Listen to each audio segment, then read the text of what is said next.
मेरे प्यारे देशवासियों, मैं आप सभी को स्वतंत्रता दिवस की हार्दिक शुभकामनाएं देती हूँ। सभी देशवासी 78वें स्वतंत्रता दिवस का उत्सव मनाने की तैयारी कर रहे हैं। ये देखकर मुझे बहुत खुशी हो रही है। स्वाधीनता दिवस के अवसर पर लहराते हुए तिरंगे को देखना, चाहे वो लाल किले पर हो, राज्यों की राजधानियों में हो या हमारे आसपास हो, हमारे हृदय को उत्साह से भर देता है। ये उत्सव 140 करोड़ से अधिक देशवासियों के साथ अपने इस महान देश का हिस्सा होने की हमारी खुशी को अभिव्यक्त करता है। जिस तरह हम अपने परिवार के साथ विभिन्न त्यौहार मनाते हैं, उसी तरह हम अपने स्वतंत्रता दिवस और गणतंत्र दिवस को भी अपने उस परिवार के साथ मनाते हैं जिसके सदस्य हमारे सभी देशवासी हैं। 15 अगस्त के दिन देश विदेश में सभी भारतीय ध्वजारोहण समारोह में भाग लेते हैं, देशभक्ति के गीत गाते हैं और मिठाइयाँ बांटते हैं। बच्चे सांस्कृतिक कार्यक्रम में भाग लेते हैं। जब हम बच्चों को अपने महान राष्ट्र तथा भारतीय होने के गौरव के बारे में बातें करते हुए सुनते हैं, तो उनके उद्गारों में हमें महान स्वतंत्रता सेनानियों की भावनाओं की प्रतिध्वनि सुनाई देती है। हमें ये अनुभव होता है कि हम उस परंपरा का हिस्सा है जो स्वाधीनता सेनानियों के सपनों और उन भावी पीढ़ियों की आकांक्षाओं को एक कड़ी में पिरोते हैं, जो आने वाली वर्षों में हमारे राष्ट्र को अपना संपूर्ण गौरव पुनः प्राप्त करते हुए देखेंगे। इतिहास की इस श्रृंखला की एक कड़ी होने का बोध हमारे अंदर विनम्रता का संचार करता है। ये बोध हमें उन दिनों की याद दिलाता है जब हमारा देश विदेशी शासन के अधीन था। राष्ट्रभक्ति और वीरता से ओतप्रोत देश प्रेमियों ने अनेक जोखिम उठाए और सर्वोच्च बलिदान दिए। हम उनकी पावन स्मृति को नमन करते हैं। उनके अथक प्रयासों के बल पर भारत की आत्मा सदियों की नींद से जाग उठी। अंतर्धारा के रूप में सदैव विद्यमान रही हमारी विभिन्न परंपराओं और मूल्यों को पीढ़ी दर पीढ़ी हमारे महान स्वाधीनता सेनानियों ने नई अभिव्यक्ति प्रदान की। मार्गदर्शक नक्षत्र की तरह राष्ट्रपिता महात्मा गांधी ने स्वाधीनता संग्राम की विभिन्न परंपराओं और उनकी विविध अभिव्यक्तियों को एकजुट किया। साथ ही सरदार पटेल, नेताजी सुभाष चंद्र बोस और बाबा साहेब आम्बेडकर तथा भगत सिंह और चंद्रशेखर आजाद जैसे अनेक महान जननायक भी सक्रिय थे। ये एक राष्ट्रव्यापी आंदोलन था जिसमें सभी समुदायों ने भाग लिया। आदिवासियों में तिलका मांझी, बिरसा मुंडा, लक्ष्मण नायक और फूलो जानो जैसे कई अन्य लोग थे जिनके बलिदान की अब सराहना हो रही है। हमने भगवान बिरसा मुंडा की जयंती को जनजातीय गौरव दिवस के रूप में मनाना शुरू किया है। अगले वर्ष उनकी 150वीं जयंती का उत्सव राष्ट्रीय पुनर्जागरण में उनके योगदान को और अधिक गहराई से सम्मान देने का अवसर होगा। मेरे प्यारे देशवासियों, आज 14 अगस्त को हमारे देश विभाजन विभीषिका स्मृति दिवस मना रहा है। ये विभाजन की भयावहता को याद करने का दिन है। जब हमारे महान राष्ट्रों का विभाजन हुआ तो लाखों लोगों को मजबूरन पलायन करना पड़ा। लाखों लोगों को अपनी जान गंवानी पड़ी। स्वतंत्रता दिवस मनाने से एक दिन पहले हम उस अभूतपूर्व मानवीय त्रासदी को याद करते हैं और उन परिवारों के साथ एकजुट होकर खड़े होते हैं जो छिन्न भिन्न कर दिए गए थे। हम अपने संविधान की 75वीं वर्षगांठ मना रहे हैं। हमारी नवस्वाधीन राष्ट्र की यात्रा में गंभीर बाधाएं आई है। न्याय, समानता, स्वतंत्रता और बंधुता के संवैधानिक आदर्शों पर दृढ़ रहते हुए हम इस अभियान के साथ आगे बढ़ रहे हैं कि भारत विश्व पटल पर अपना गौरवशाली स्थान पुनः प्राप्त करे। इस वर्ष हमारे देश में आम चुनाव हुए। कुल मतदाताओं की संख्या लगभग 97 करोड़ थी, जो एक ऐतिहासिक कीर्तिमान है। मानव समुदाय इतिहास की सबसे बड़ी चुनाव प्रक्रिया का साक्षी बने। इस तरह के विशाल आयोजन के सुचारू और त्रुटि रहित संचालन के लिए भारत का निर्वाचन आयोग बधाई के योग्य है। मैं उन सभी कर्मचारियों और सुरक्षा कर्मियों का आभार व्यक्त करती हूँ जिन्होंने भीषण गर्मी का सामना करते हुए मतदाताओं की मदद की।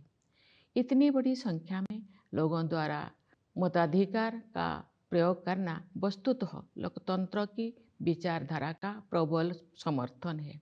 भारत द्वारा सफलतापूर्वक चुनाव आयोजित करने से पूरे विश्व में लोकतांत्रिक शक्तियों को ताकत मिलती है। मेरे प्यारे देशवासियों, वर्ष 2021 से वर्ष 2024 के बीच 8% की औसत वार्षिक वृद्धि दर हासिल करके भारत सबसे तेज गति से बढ़ने वाली बड़ी अर्थव्यवस्थाओं में शामिल है। इससे न केवल देशवासियों के हाथों में अधिक पैसा आया है, बल्कि गरीबी रेखा से नीचे रहने वाले लोगों की संख्या में भी भारी कमी आई है। जो लोग अभी भी गरीबी से पीड़ित हैं, उनकी सहायता करने के साथ साथ उन्हें गरीबी से बाहर निकालने के लिए भी सभी प्रयास किए जा रहे हैं। उदाहरण के लिए कोविड-19 के शुरुआती चरण में आरंभ की गई पीएम गरीब कल्याण अन्न योजना के तहत लगभग 80 करोड़ लोगों को मुफ्त राशन दिया जा रहा है, जो ये भी सुनिश्चित करते हैं कि जो लोग हाल ही में गरीबी से बाहर आए हैं, उन्हें पुनः गरीबी में जाने से रोका जा सके। ये हम सभी के लिए गर्व की बात है कि भारत दुनिया की 5वीं सबसे बड़ी अर्थव्यवस्था बन गए हैं और हम शीघ्र ही विश्व की 3 शीर्षस्थ अर्थव्यवस्थाओं में स्थान प्राप्त करने के लिए तैयार है। ये सफलता किसानों और श्रमिकों की अथक मेहनत, नीति निर्माताओं और उद्यमियों की दूरगामी सोच तथा देश के दूरदर्शी नेतृत्व के बल पर ही संभव हो सके है। हमारे अन्नदाता किसानों ने उम्मीदों से बेहतर कृषि उत्पादन सुनिश्चित किया है। ऐसा करके उन्होंने भारत को कृषि क्षेत्रों में आत्मनिर्भर बनाने और हमारे देशवासियों को भोजन उपलब्ध कराने में अमूल्य योगदान दिया है। हाल के वर्षों में इंफ्रास्ट्रक्चर को काफ़ी बढ़ावा मिला है। सुविचारित योजनाओं एवं प्रभावी कार्यान्वयन ने सड़कों और राजमार्गों, रेलवे और बंदरगाहों का जाल बिछाने में मदद की है। भावी प्रौद्योगिकी की अद्भुत क्षमता को ध्यान में रखते हुए सरकार ने सेमीकंडक्टर और आर्टिफिशियल इंटेलिजेंस जैसे कई क्षेत्रों को बढ़ावा देने पर विशेष बल दिया है। साथ ही स्टार्टअप्स के लिए एक आदर्श इकोसिस्टम भी बनाया है, जिससे उनके विकास को गति मिलेगी। इससे निवेशकों में भारत के प्रति आकर्षण और अधिक बढ़ गया है। बढ़ती हुई पारदर्शिता के साथ बैंकिंग और वित्तीय क्षेत्रों की कार्यकुशलता में वृद्धि हुई है। इन सभी बदलावों में अगले दौर के आर्थिक सुधारों और आर्थिक विकास के लिए मंच तैयार कर दिया है, जहां से भारत विकसित देशों की श्रेणी में शामिल हो जाएगा। तेज गति से हो रही न्यायपरक प्रगति के बल पर वैश्विक परिदृश्यों में भारत का कद ऊंचा हुआ है।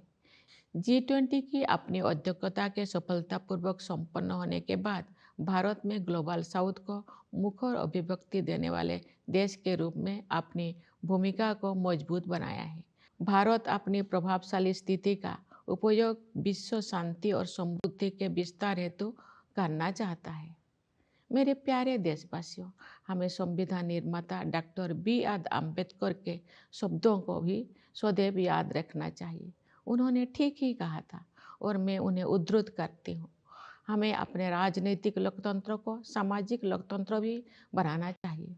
राजनीतिक लोकतंत्र तब तक नहीं टिक सकता जब तक कि उसके आधार में सामाजिक लोकतंत्र ना हो। राजनीतिक लोकतंत्र की निरंतर प्रगति से सामाजिक लोकतंत्र को मजबूत करने की दिशा में की गई प्रगति की पुष्टि होती है।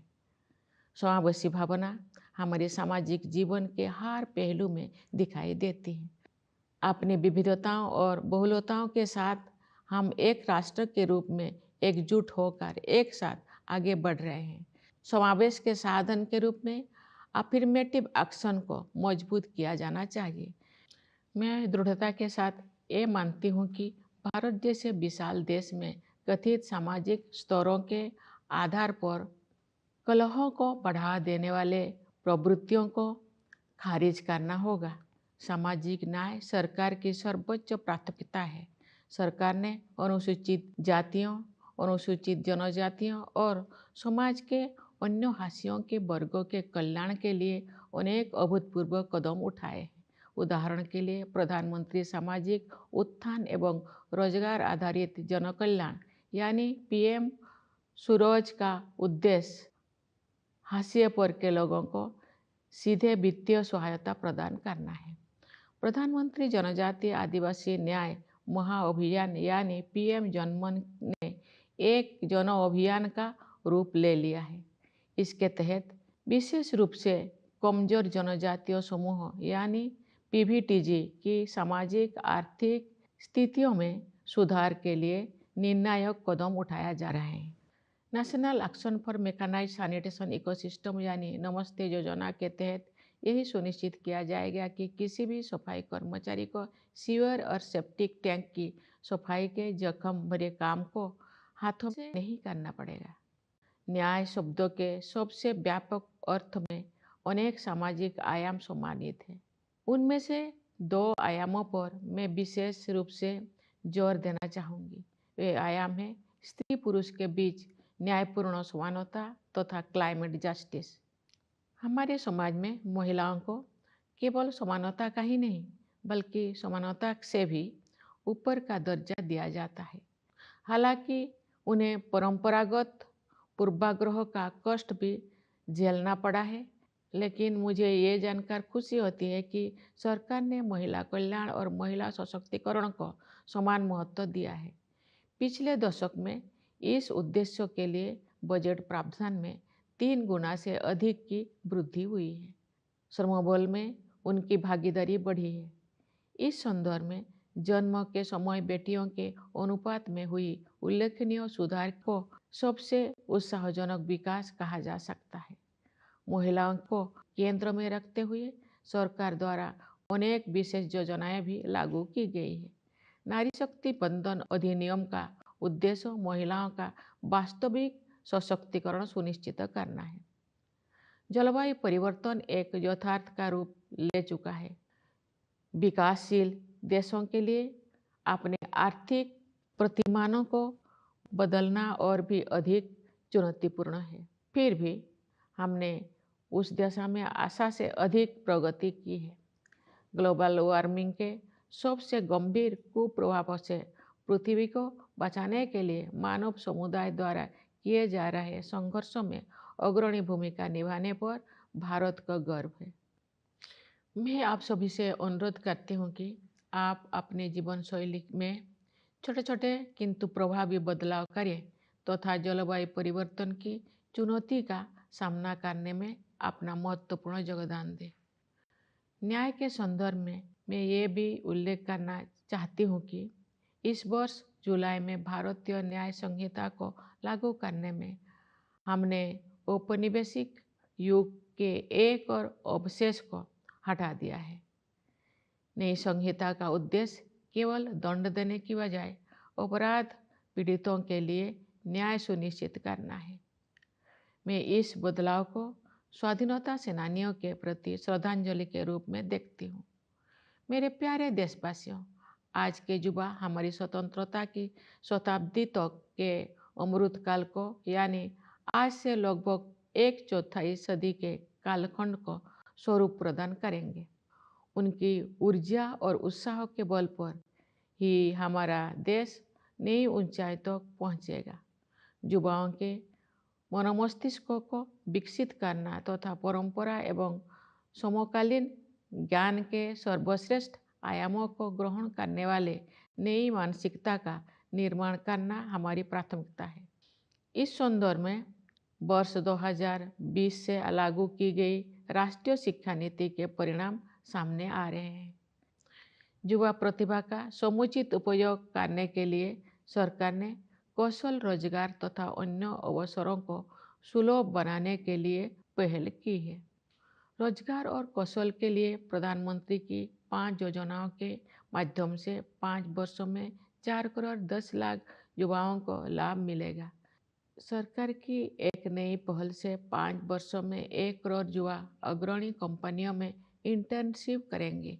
ये सभी कदम विकसित भारत के निर्माण में आधारभूत योगदान देंगे। भारत में हम विज्ञान और प्रौद्योगिकी को ज्ञान की खोज के साथ साथ मानवीयतापूर्ण प्रगति के साधन के रूप में देखते हैं। उदाहरण के लिए डिजिटल एप्लीकेशन के क्षेत्र में हमारी उपलब्धियों का उपयोग अन्य देशों में टेम्पलेट के रूप में किया जा रहा है। हाल के वर्षों में भारत ने अंतरिक्ष अनुसंधान के क्षेत्र में अभूतपूर्व प्रगति की है। आप सभी के साथ में भी अगले साल होने वाले गगनयान मिशन के शुभारंभ की उत्सुकता से प्रतीक्षा कर रही हूँ। इस मिशन के तहत भारत के पहले मानव अंतरिक्ष यान में भारतीय अंतरिक्ष टीम को अंतरिक्ष में ले जाया जाएगा। खेल के जगत भी एक ऐसा क्षेत्र है जिसमें हमारे देश ने पिछले दशक में बहुत प्रगति की है। सरकार ने खेल के बुनियादी ढांचे के विकास को समुचित प्राथमिकता दी है और इसके परिणाम सामने आ रहे हैं। हाल ही में संपन्न पेरिस ओलंपिक खेलों में भारतीय दल ने अपना उत्कृष्ट प्रयास किया। मैं खिलाड़ियों की निष्ठा और परिश्रम की सराहना करती हूँ।